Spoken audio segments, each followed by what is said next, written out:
Hi viewers, వాస్తవానికి entertainment video ఒకటి ఉంది, సూపర్ ఉంది ఇది. బట్ అది రెండో ఛానల్లో పెట్టారు. ఎందుకంటే ఈరోజు రెండు తెలుగు రాష్ట్రాల్లో సెన్సేషన్ మాట ఇది. I'm sure first class student కాదు కాబట్టి కేటీఆర్ వాళ్ళ చెల్లి కవిత గురించి జగన్మోహన్ రెడ్డి వాళ్ళ చెల్లి గురించి మాట్లాడినట్టుగా మాట్లాడే నమ్మకం నాకుంది. వాళ్ళ చెల్లి ఆడవారు ధరించే చీరలో పసుపు చీర ఒకటి, అది కట్టుకొని వాళ్ళ నాన్న ఫ్రెండ్ అయినటువంటి తండ్రితో సమానమైనటువంటి పెద్ద మనిషి దగ్గరికి వెళ్ళి తన కొడుకు పెళ్లికి పిలవటానికి వెళ్తే పచ్చ చీర కట్టుకొని పచ్చ పార్టీ వాళ్ళ దగ్గరికి వెళ్ళిందని చెప్పేసి ఎంత దారుణంగా మాట్లాడి జగన్మోహన్ రెడ్డి మీరు చూశారు. ఎందుకు ఏంటంటే రాజకీయంగా ఆమె కాంగ్రెస్ పార్టీలో ఉంది, ఇతను వచ్చేసేమో వైసీపీలో ఉన్నాడు, కాంగ్రెస్ పార్టీ వచ్చేసి వీళ్ళని టార్గెట్ చేస్తున్నారు అని.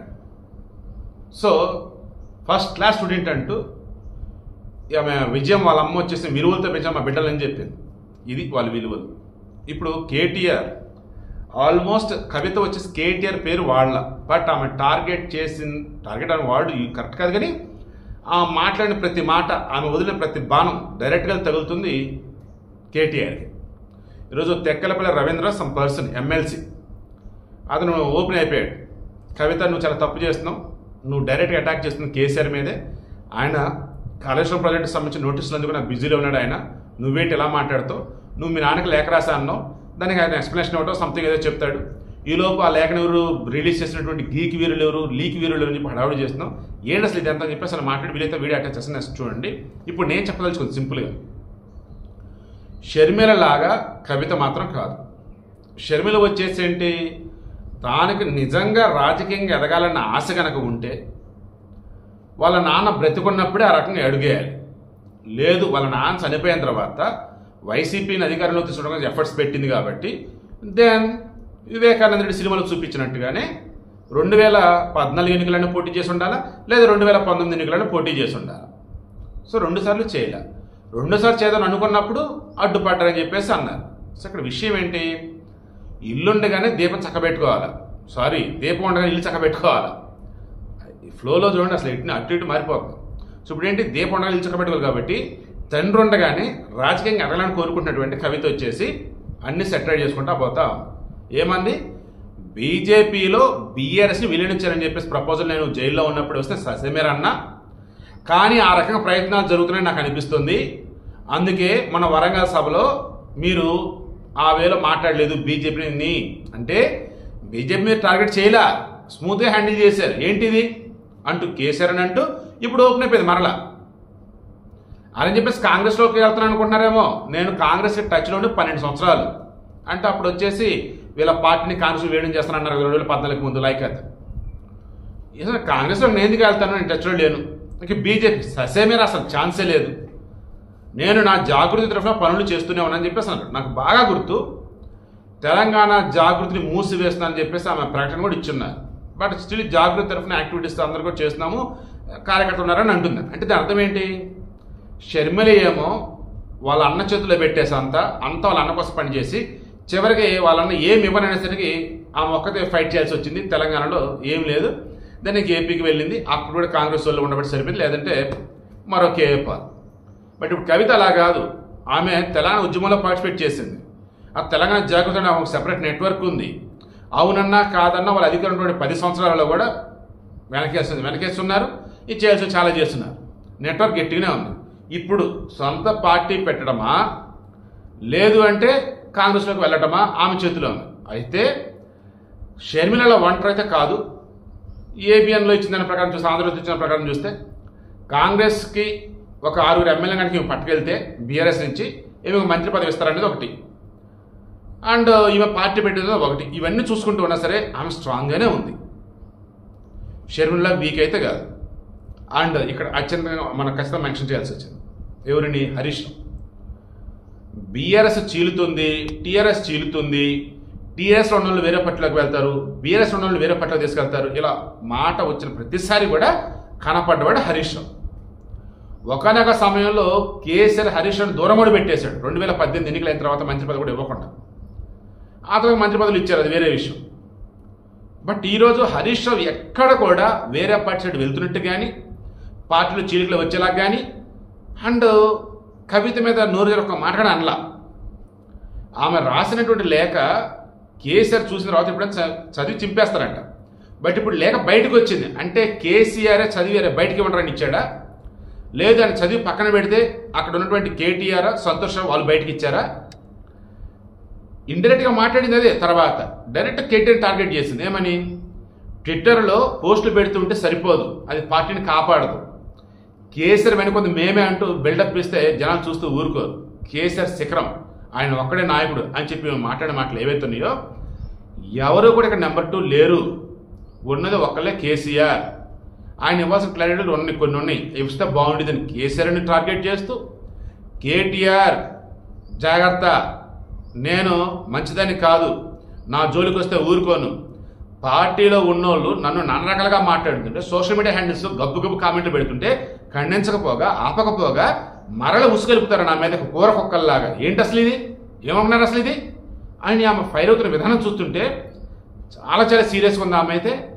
ఇదిగో ఇందాక చెప్పేది చూస్తారా, దీపం ఉండగా నీళ్ళు చక్కబెట్టుకోవాలన్నట్టు కేసీఆర్ ఉండగానే పంపకాల విషయంలో కావచ్చు, పార్టీలో ఆమె స్థానం విషయంలో కావచ్చు, అన్నింటిలో కూడా ఇవి క్లారిటీ అడగబోతోంది. మరోపక్క కాగల కార్యం గంధర్వులు తీర్చారన్నట్టు కాంగ్రెస్ వాళ్ళు హ్యాపీగా ఉన్నారు, బీజేపీలో హ్యాపీగా ఉన్నారు. ఎందుకు? వాళ్ళకి బీఆర్ఎస్ చీలిక కావాలి. అండ్ కేసీఆర్ పార్టీలో ఎవరు అన్నప్పుడు ఎవరు కనిపించకూడదు. ఒక కేసీఆర్ బీఆర్ఎస్ చీలిక ఖాయం అన్న కనిపించాలి. ఈరోజు ఆల్రెడీ చేసేసింది. ఇప్పుడు ఈ బీఆర్ఎస్ని గతంలో టీఆర్ఎస్ని ప్రతిసారి కాపాడుకుంటూ వచ్చినవాడు హరీష్ రావు. ఇప్పుడు అదే వేళ హరీష్ రావు ఉంటాడా, లేదు అన్నా చెల్లెళ్ళే ఓపెన్ అయిపోయింది ఇక నాకెందుకు రా బాబు ఇక్కడ అని చెప్పేసి వేరే పార్టీలోకి వెళ్తాడా చూద్దాం. మ్యాక్సిమం బీజేపీలోకి వెళ్ళే అవకాశం అయితే ఉంది హరీష్ రావు, నాకైతే అనిపిస్తూ ఉంది. లేదు మామ పిలిచి అల్లుడా ఆ అన్న చెల్లెలు గొడవలు పక్కన పెడదాం, పార్టీకి సంబంధించి నేను నిన్ను హెడ్డింగ్ చేస్తున్నాను, నేనున్నా సరే నా తర్వాత నువ్వే అన్నట్టుగా చెప్పి చూపిస్తే మళ్ళీ బీఆర్ఎస్ బ్రతికే ఛాన్స్ అయితే ఉంది. ఇప్పుడు ఆల్మోస్ట్ కొనవూపిరితో ఉందని అన్నాడు కానీ తీవ్ర గాయాలైతే అయినాయి దేనికి, బీఆర్ఎస్ పార్టీకి. మరి కేసీఆర్ ఎలా బ్రతికించుకుంటాడు? ఆయన దిగుతాడంటే ఏజ్ అయిపోయింది, ఫామ్ హౌస్ పరిమితం అవుతుంది అన్నాడు, మాట మీద నిలబడుతున్నాడు. ఎన్నికల్లో గెలిస్తే పాలిస్తా, ఓడిస్తే ఫామ్ హౌస్ పరిమితం అవుతా, అలాగే ఉన్నాడు ఇప్పుడు.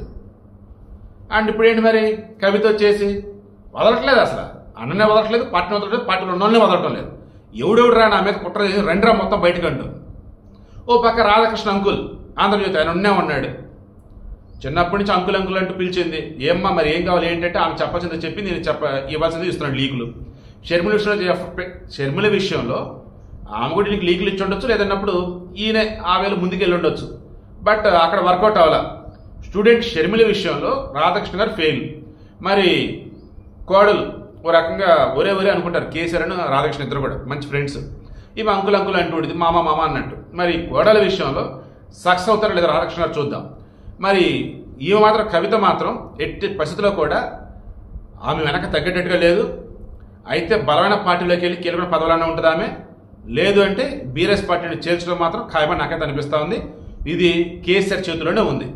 కొడుకు కూతుళ్ళ మధ్య ఉన్నది సరిపెట్టడమా, లేదు పార్టీని హరీష్ రావు చేతుల్లో పెట్టి వీళ్ళిద్దరిని పక్కన పెట్టడమా? Let's wait and see.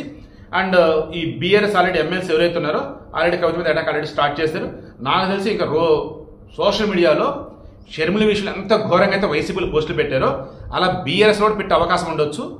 But మరీ షర్మిల పెట్టినంత గలీజ్తనంగా అయితే పెట్టాలని అనుకుంటూ ఉన్నా.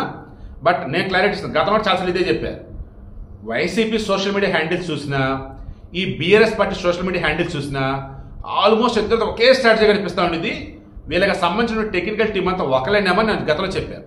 ఇప్పుడు చూస్తూ ఉంటే ఈ అన్న చెల్లెళ్ళు ఇష్యూస్ కూడా చూస్తూ ఉంటే ఓవరాల్గా అంతా కలిపి ఒకే టీం అనిపిస్తూ ఉంది. మరలా చెప్తున్నా, సందర్భం ప్రతిసారి ఆంధ్ర మీద విషయం కక్కడంలో ఈ కేసీఆర్ ఫ్యామిలీ ముందుంటారు, బీఆర్ఎస్ పార్టీ ముందుంటుంది. మరలా రీసెంట్ కూడా మరలా మొదలెట్టారు. అండ్ వైసీపీకి సంబంధించి మొన్న కేసీఆర్ని ఆకాశానికి ఎత్తేస్తూ అసెంబ్లీ విషయంలో సెక్రటరీ విషయంలో హడావుడి చేశారు. ఇలా చూసుకుంటూ ఉంటే నువ్వు నన్ను పొగుడు, నేను నిన్ను పొగుడుతా, ఏదైనా తేడా వస్తుందంటే ఆంధ్ర తెలంగాణ ఇష్యూస్ రైజ్ చేద్దాం అన్నట్టు వీళ్ళు ఆటలు ఆడుతున్నారంటే, వీళ్ళకి సాగుతున్నాయి అంటే కారణం ఇంకా గొర్రెలు ఉండబట్టే. 10 సంవత్సరాల తర్వాత కూడా ఇంకా ప్రాంతీయవాదం మీద చిచ్చు పెడుతూ ఉంటే అది చూస్తూ ఉండబట్టే. అన్నింటికి మించి బానిసలుగా ఉన్నటువంటి వాళ్ళు ఏ పార్టీకి ఉన్నా సరే వాళ్ళు జీవితాంతం బానిసలుగానే ఉంటారు. వారిని వీళ్ళు బలి పశువులుగా వాడుకుంటూనే ఉంటారు. సో క్లారిటీ ఇస్తున్నా, కవిత మాత్రం రానున్న రోజులలో షర్మిలకి అతి పెద్ద గుణపాఠం చోట ఖాయం. గుణపాఠం అని అనను కానీ గుడ్ లెసన్ చోట ఖాయం. ఎందుకంటే పిచ్చి షర్మిల ఇలా ఉండాలి రాజకీయాల్లో, నువ్వు ఉన్నావు ఎందుకు నాలా చూసి నేర్చుకో అని చోట ఖాయం. బట్ రేవంత్ రెడ్డి గారు అయితే మేబీ షర్మిలని అయితే తెలంగాణ రాజకీయాల్లో ఉండలేదు, కానీ కవితని రమ్మని అనొచ్చు, ఆమె వస్తానన్నప్పుడు సరే రామ్మని కూడా అనొచ్చు. ఎందుకంటే పార్టీ అక్కడ చీలిద్ది, కుటుంబంలో చీలిక వచ్చిద్ది. ఏ రేవంత్ రెడ్డి కుటుంబానికి అయితే నిద్రలేని రాత్రులు గడిపేలా చేశాడు కేసీఆర్ కావచ్చు, ఈ బీఆర్ఎస్ ప్రభుత్వం కావచ్చు. ఇప్పుడు వాళ్ళ ఇంట్లో చీలిక తీస్తున్నాడంటే హ్యాపీనే కదా ఇతను. అండ్ వీళ్ళకి నేషనల్ పార్టీ అయినాయి, దాని పైన సోనియా ఆశీస్సులు ఇటు ఉండే ఉంటాయి. సో అంతిమే నేను చెప్పేది, రాజకీయంలో అధికారమే పరమావధిగా ఎవరైనా పనిచేస్తారు. అధికార దాహం తీరదు, అది ఏ రూపంలో ఉన్నా సరే అధికారమే కోరుకుంటుండి దానికోసం ఎంత దూరమైన వెళ్తారంటంలో మొన్న షర్మిల, ఇప్పుడు కవిత అంటే కాదు. నిన్న జగను, ఈరోజు కేటీఆర్ అని నేను అంటాను. మరలా చెప్తున్నా, హరీష్ రావుకి మాత్రం ఇప్పుడు రకంగా అద్భుతమైన అవకాశం. మరి దాన్ని ఎలా యూటిలైజ్ చేసుకున్నాడో చూద్దాం. ఎగైన మరలా గాంధీ కానీ నెహ్రూ కోసం పటేల్ని తొక్కేసినట్టు ఇక్కడ మరల తన కొడుకు కోసం హరీష్ రావు తొక్కిపెట్టాడు కేసీఆర్, ఇప్పుడు అంతే తొక్కుతాడులే అంటారా? లేదు, హరీష్ రావు నువ్వే సమర్థుడివి, అన్న చెల్లెలు కూడా పక్కన పెడదాం, పార్టీని నువ్వే నడిపి అంటాడా? Let's wait and see. ఆమె మాట్లాడిన తీరు ఖచ్చితంగా ఆక్షేపణీయం. ఇది క్షమించరాని విషయమే. ఇది పార్టీకి నష్టం కలిగించేది. లేఖలోని అంశాలు బయటకు వచ్చినాయనే దాని మీద మా సారు వారి ఫాదర్ ఏం అభిప్రాయం చెప్తారు, ఏం నిర్ణయం తీసుకుంటారు అనేది వేచి చూడాలి. అంత ఓకే లేకపోతే ఎట్లా? దృష్టికి వచ్చింది, ఓకే, అది కేసీఆర్ గారు మాట్లాడతారు. ఇప్పుడు కాళేశ్వరం దాని మీద నోటీసులు వచ్చినాయి, దాని మీద న్యాయ నిపుణులతో మాట్లాడుతున్నారు. ఒక పక్కన ప్రతిపక్ష పార్టీలు, అధికార పక్ష పార్టీలు, రెండు కేంద్రంలో రాష్ట్రంలో అధికార పక్ష పార్టీలు వేధిస్తున్న తీరు, ఇవన్నీ దృష్టిలో పెట్టుకుని ఏం కుంపలు అటుకపోయినాయనండి. ఎందుకంటే అంత తీవ్ర ఆవేశం.